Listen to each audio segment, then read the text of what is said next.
Well, thank you. Good morning. My name is Ron Fischer, and I would like to thank Michael Burnett for his introduction, the GMU for inviting us here, and the ITF for also inviting me in particular to this conference. What I would like to talk about is renegotiations, of course, which is the topic of our conference. And what I want to point out is that, as Michael said, in many cases, renegotiations do not respond to events that occur in the future, like adaptations that you need, for instance, to increase demand for the project or something like that. But really, a lot of them seem to be with the connivance, both of the state and the regulator. And in particular, I'm going to look at it from the political economic point of view. So this paper is joint work with Eduardo Engel and Alexander Galetovic from the Universidad de Chile and Universidad de los Andes, respectively. And we have just written a book on this, came out last week, at least came to us last week. So I have to put in a pitch for that.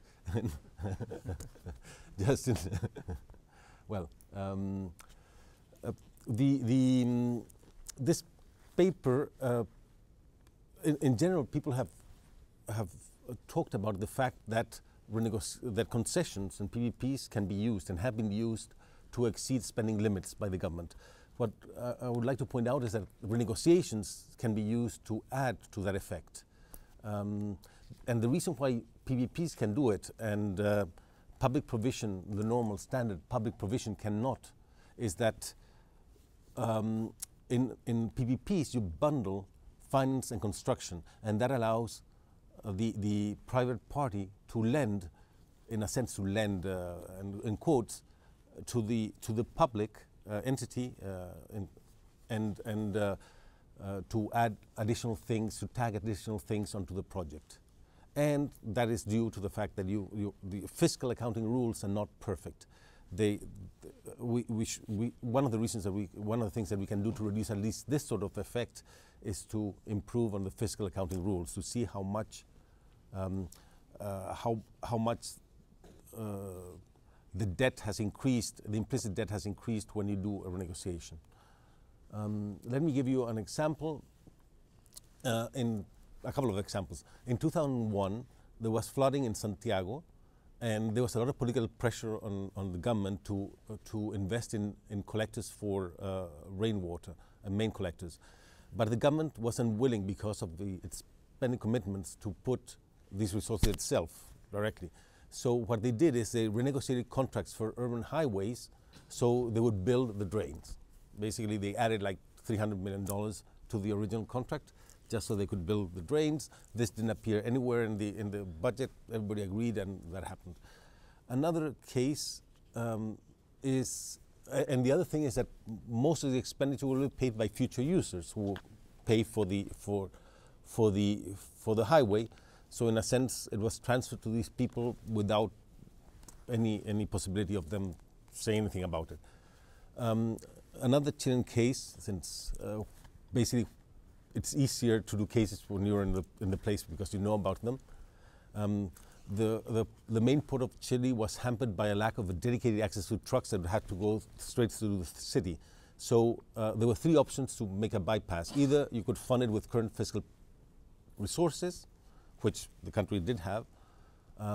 You could either have an independent PPP that charged tolls for trucks, or you could have a non-toll extension of another route which was already a PPP, a toll PPP. As a candidate, the president then had promised not to impose tolls on the bypass, and therefore they renegotiated the contract.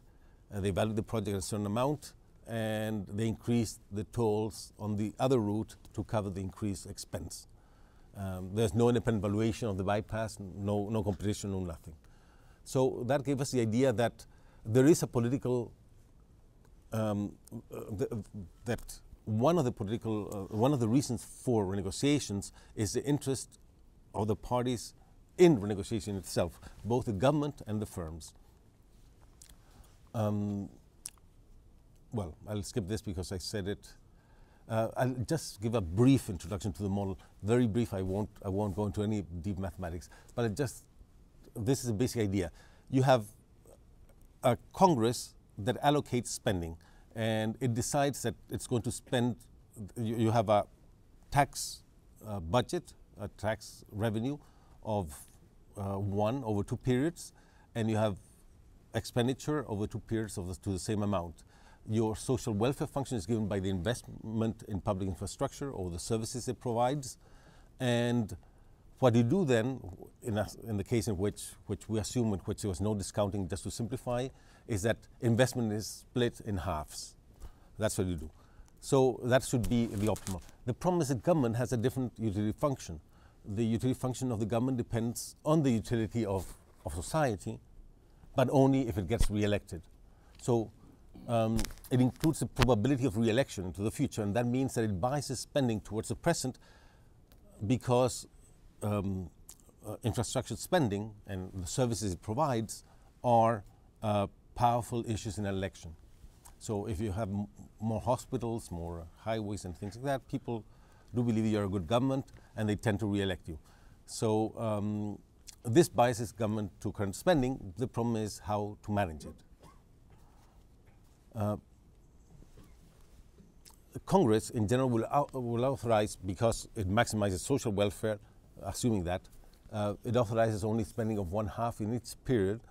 But the problem is it cannot supervise the agreements between the Public Works Authority and the PPP.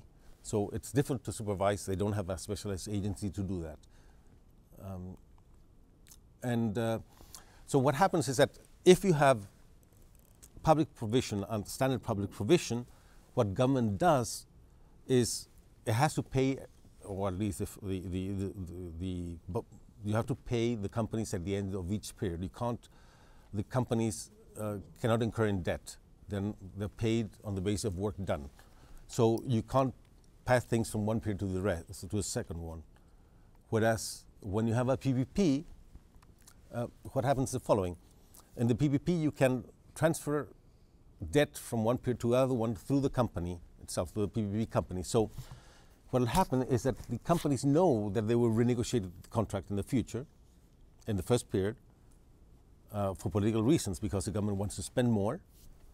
And because it will renegotiate, depending on the bargaining power they have, they will underbid, depending on the bargaining power they have exposed, they will get a certain amount of the surplus from the renegotiation. Because it's a surplus from renegotiation, that means that by competition you have to eliminate that, and that means that the companies will lowball originally. So companies will lowball, and of course you will get cost overruns on the initial lowballing of the contract. And that can be split, and eventually we show that the government exceeds the spending limit. I won't go into the details, but basically there are two reasons why, that's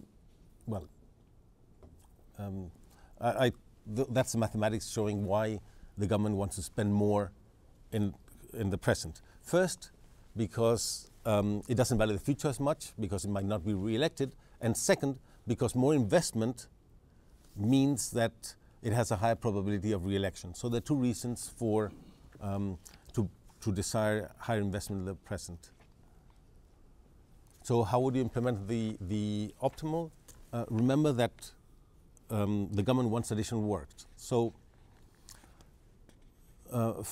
assuming that firms have expectations about the future, they expect to make additional works for W, an additional, and because it's renegotiated, the amount they will get for that is R. So the utility of the incumbent under those conditions is the one that appears there. So it's in the first period you get the utility of 1/2 plus W plus additional works, and that increases the probability of re-election by the same amount. But in the second period you have lower utility, but it doesn't count by as much. And because the firm obtains a rent, it will lowball the contract, so by competition.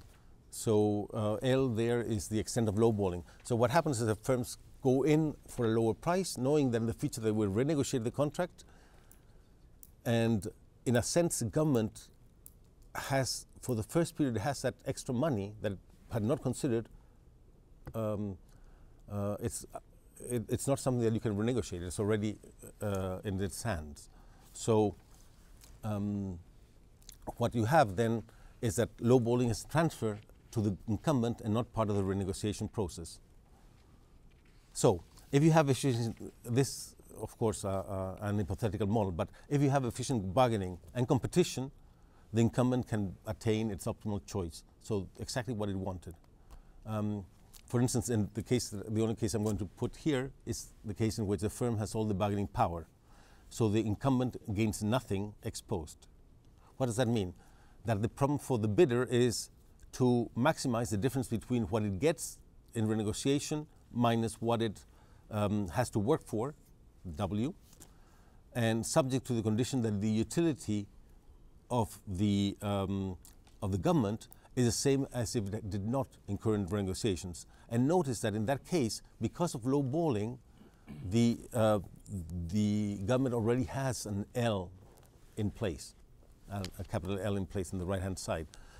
And turns out that when you solve this problem, that's a nice thing, the first order conditions that result are the same as the first order conditions of the incumbent. That is to say that when the firm maximizes, it achieves what the government wants to get in additional works.